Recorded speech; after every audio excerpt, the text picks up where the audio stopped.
Hi guys, welcome back to my channel. Today we are going to discuss something that we are currently going through and something that I know many other people everywhere are going through also. So we have some debt and we need to get rid of this debt. So this is how we are going to start the process of getting rid of our debt. It's, first of all, let me just say, I am not a debt counselor. I cannot actually tell anybody, nor would I want to tell anybody, how to spend their money that they work hard for. Spend it however you please. Do with it whatever you please. However, keep in mind there are consequences to how you play with your money. I will say that. With that being said, I am going to show you what we are going to do, at least the starting point. The main key, first and foremost, is to start the process. If you want to get out of debt, if that is where you're at in your life, and you want to see how we are going to be getting out of debt, we have, some may not think it's very much debt, but to us, it's a huge amount. And if you want to see a rundown of how we're going to be actually whittling away at our debt, please leave me a comment, and I will be happy to make those videos with some numbers and things to kind of go in more in depth of how we are going to actually go from where we are down to a zero balance. Yeah, I'd be happy to make those videos. If that's something you would be interested in seeing, I'll be happy to do those for you. So our first step is to make a budget and actually write down what we are doing is writing down everything. So we are going to make a budget, write down every single thing that you spend money on a month. Everything. This is going to be a hard thing, but you need to do it. You need to write down every time you go to a restaurant. I don't care if it's just a Starbucks to get a cup of coffee, and if so, how much? How many times a month? And how much did that cost you?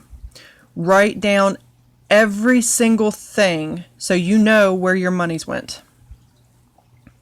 Write down your income, what you bring home a month. I don't want you to write down what you bring home before taxes. I want you to write down after taxes.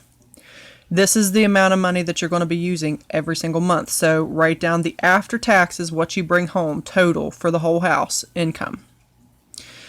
Then, once you get all that stuff wrote down, I want you to weed out every little thing that you can, realistically, what you can do without for a time.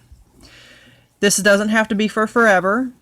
It just, while you're doing your budget, while we are doing our budget, we are going to be really going through our finances and seeing what we can do without. Things like eating out, we can cut that out of our budget. We have, okay, I like to eat out. Everybody likes to eat out. But we can do that at home. We can fix our food at home.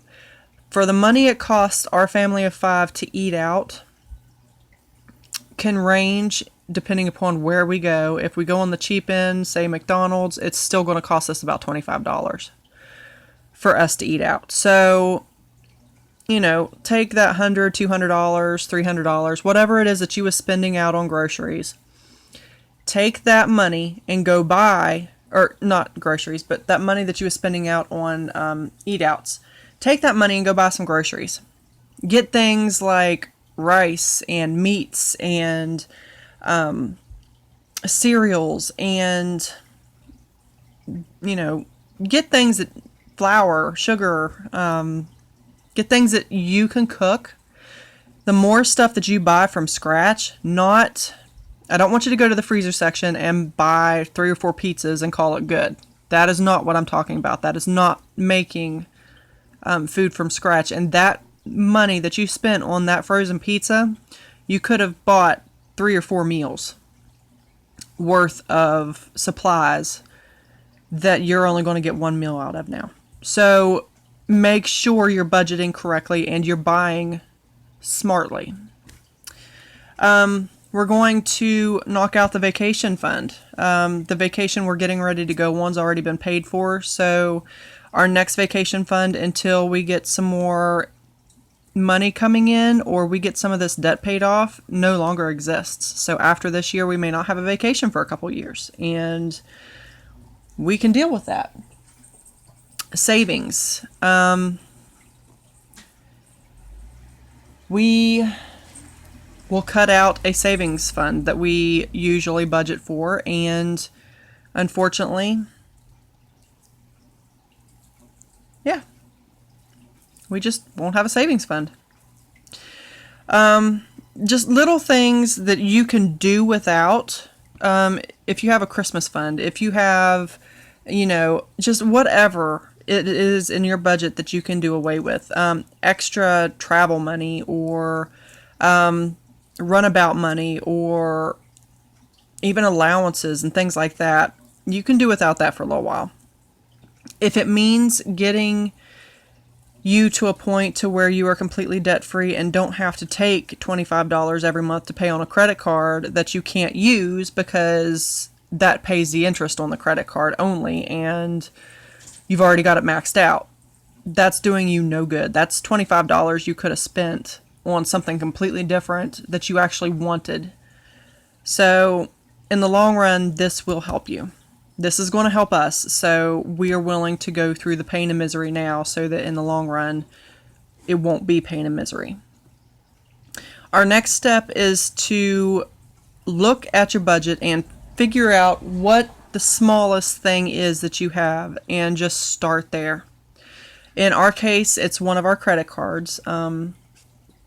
It has, I want to say, a $500 limit, and it's only got like 250-ish used on it. So that's going to be our smallest one. We'll be able to pay that one off pretty quick, and then we can roll over our minimum monthly payment that we use for it onto the next thing and just keep doing that until those are paid off.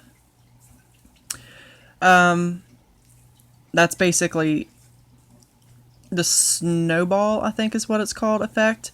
I'm still doing research on these things.